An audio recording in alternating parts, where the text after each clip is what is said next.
माँ, हम कहाँ जा रहे हैं? माँ को कपड़े बैग में डालते देख नन्ही 3 बरस की कम्मो पूछने लगी। ममता ने प्यार से बेटी की तरफ देखते हुए कहा, तुम्हारी नानी बहुत बीमार है, हम उन्हीं को देखने जा रहे हैं। अभी कुछ ही देर में तुम्हारे पापा आ जाएंगे तो हम निकल पड़ेंगे। कैलाश के घर आते ही कम्मो पापा पापा आ गए कहकर दौड़ी। ममता और कैलाश ने अपने ही नाम से निकालकर अपनी बेटी का नाम कमलेश रखा था, लेकिन प्यार से उसे कम्मो ही सब बुलाते थे। कैलाश ने स्कूटर पर बैग रखा और झटपट माँ बेटी सवार हो गई। ममता थोड़ी बड़बड़ाई, अगर गाड़ी कर लेते तो कौन सा खर्चे का पहाड़ टूट पड़ता। अरे एक नहीं 10 जगह फोन किया, सबके सब शादियों में व्यस्त हैं। तू बैठ तो सही, अपनी फटफटिया पर देख तुझे कैसे 1 घंटे में पहुंचाता हूँ। कैलाश का भी अपना ही अंदाज था। छोटी सी मिठाई के डिब्बे बनाने की फैक्ट्री थी, ज्यादा नहीं, बस गुजारा अच्छे से निकल रहा था। देखते ही देखते स्कूटर हवा से बातें करने लगा। पीछे बैठी ममता ने कहा, धीरे चलाइए जनाब, कहीं मायके पहुंचने की बजाय ऊपर ही ना पहुंच जाए। दोनों पति पत्नी अपने ही मजाक पर हंसने लगे। कम्मो हमेशा की तरह आगे ही खड़ी थी। अभी कुछ और आगे बढ़े ही थे कि पीछे से तेजी से आते हुए ट्रक का संतुलन बिगड़ा और कैलाश का स्कूटर देखते देखते एक तेज वेग से जाकर गिरा। तीनों के जिस्म अलग अलग दिशाओं में उड़े। कैलाश और ममता ने वहीं दम तोड़ दिया। कम्मो एक घास फूस के ढेर पर जा गिरी और 1-2 खरोचों के अलावा कोई बड़ी चोट नहीं आई। देखते देखते पास की दुकानों से लोग दौड़े चले आए। हादसा बहुत दर्दनाक और भयानक था। पल में एक हंसता खेलता परिवार उजड़ गया था। खबर पाकर पुलिस आई। कम्मो के नाना और मामा दौड़े आए। बेटी और दामाद के मृत शरीर को देखकर पिता की छाती फटने को आई। पिता के गांव में ही दोनों का रीतिपूर्वक दाह संस्कार किया। कैलाश के परिवार में सिवाय दूर के चाचा के अलावा कोई नहीं था। माता पिता दोनों ही छोटी उम्र में चल बसे थे। जाहिर था कम्मो की परवरिश का जिम्मा नाना के ऊपर था। कम्मो को जब देखती तो बीमार नानी को अपनी बेटी याद आती। सदमा ज्यादा दिन तक सह न सकी और महीने भर में वो भी चल बसी। नाना कम्मो की परवरिश के लिए पूरी तरह बेटा और बहू पर निर्भर थे। मामी मालती ने भी सहानुभूति की इस घड़ी में नन्ही कम्मो पर अपना पूरा वात्सल्य लुटाया।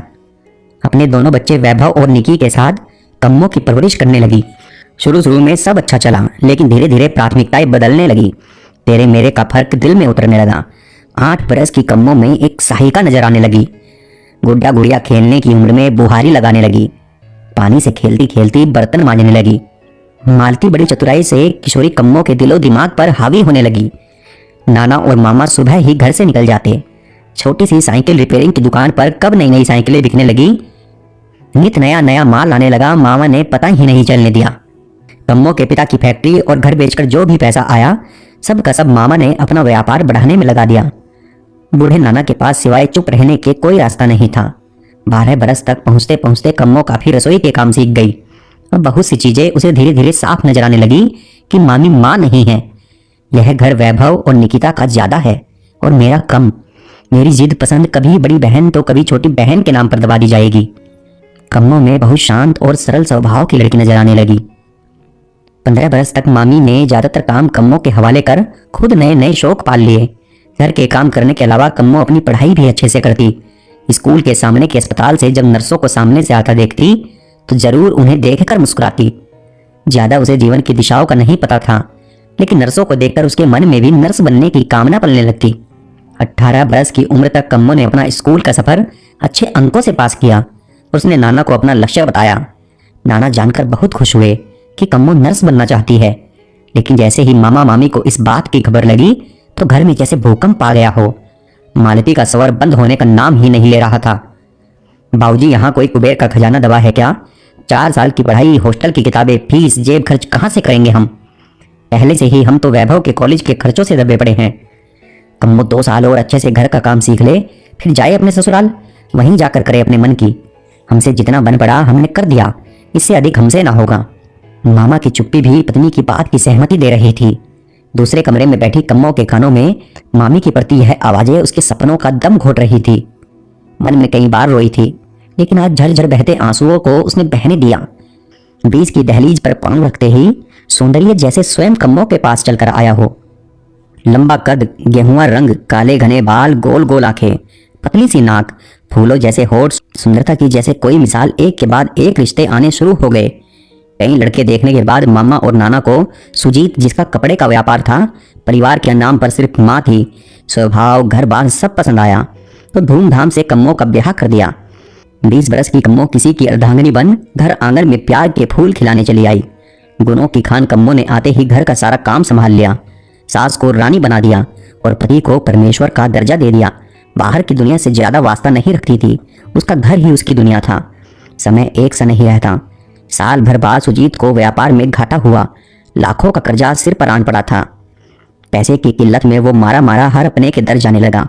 फिर किसी ने उसके कान भर दिए कि कम्मो के पिता की संपत्ति बेचकर जो पैसा आया वो कहाँ है। पत्नी को कहो जाकर अपना हिस्सा मांगे। अपनी सारी मुसीबतों का पल में ही तोड़ देख सुजीत की आंखें लालच से भर गई। आंगन में ही छुपा था खजाना और उसने छान मारा सारा जमाना। मौका देखते ही उसने कम्मो से बात की तो उसने बिना देर किए साफ इनकार कर दिया कि उस घर में अब उसके लिए कुछ नहीं है। सुजीत भी कहाँ हार मानने वाला था। उसने एक नहीं 2-3 बार उसे मायके भेजा और हर बार वो बिना बात किए बस सबसे मिलकर आ गई। वो जानती थी उस घर में बार बार जाना पानी में लाठी मारने के बराबर है। पत्नी का सहयोग न मिलता देख मां ने सलाह दी, इसे कहीं बाहर घुमाने ले जा, खिला पिला, कुछ खरीदारी करा, शायद अकेले में तेरा दर्द समझ जाए। सुजीत को सुझाव अच्छा लगा। वो 2 दिन के लिए कम्मो को शहर घुमाने ले गया। फूल उगाने की जमीन तैयार करने की कोशिश करने लगा। कम्मो पूरा दिन बहुत खुश रही। बरसों बाद उसे ऐसी खुशी मिली थी। घर लौटते हुए वापसी में वो कुछ खाने के मकसद से हाईवे पर बने एक ढाबे पर रुके। वहां सुजीत ने कम्मो को बड़े प्यार से समझाया कि वो बहुत मुसीबत में है और वो जाकर अड़िग होकर अपना हिस्सा मांगे। पति के मुंह से फिर से वही बात सुनकर कम्मो ने एक टक जवाब दे दिया, एक नहीं 1000 बार भी कहोगे मेरा जवाब ना ही है। सुजीत सुनकर झल्ला उठा।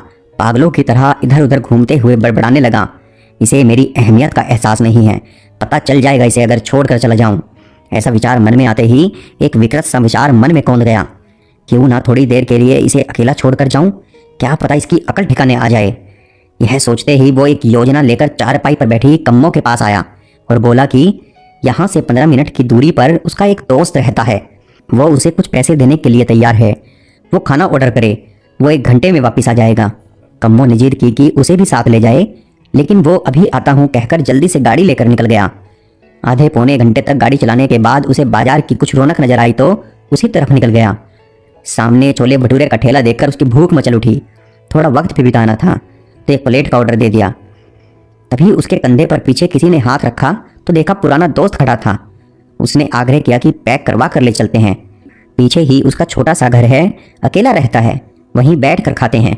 सुजीत के दिमाग में अकेली बैठी पत्नी घूम रही थी। आधे घंटे में ही वो लौट जाएगा, यह सोचकर वो चल दिया दोस्त के घर। अभी गाड़ी में बैठा ही था कि माँ का फोन आया कि कब आ रहे हो, 9 बज जाएंगे, यह कहकर फोन गाड़ी में ही रख दिया।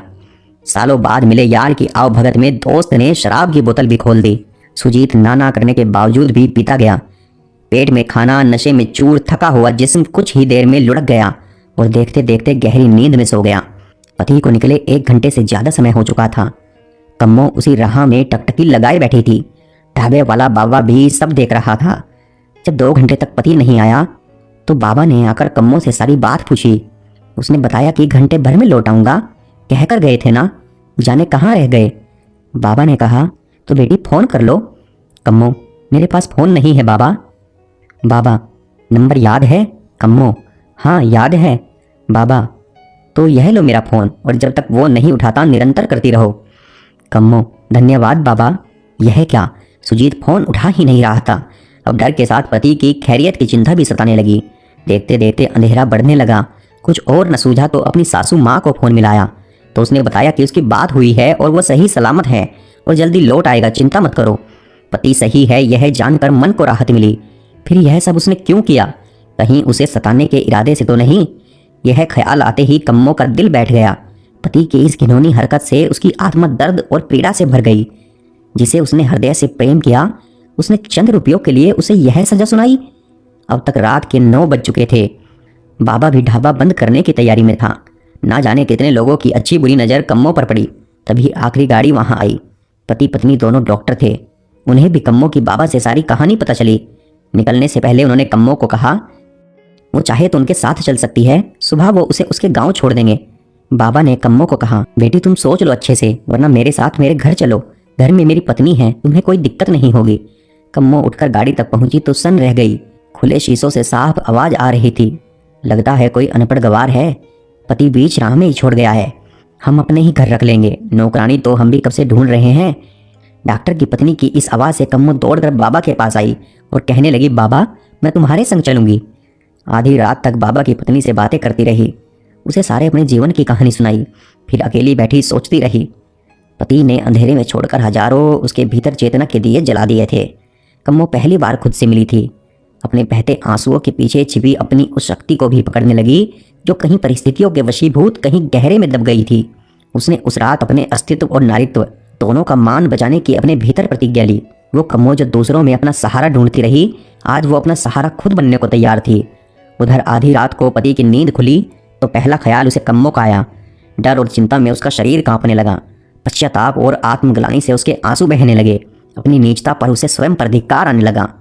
गाड़ी में बैठते ही उस नंबर पर फ़ोन करने लगा जिस पर पत्नी ने कई बार फ़ोन किया था। तेज स्पीड से आधे घंटे में ढाबे के बाहर खड़ा था।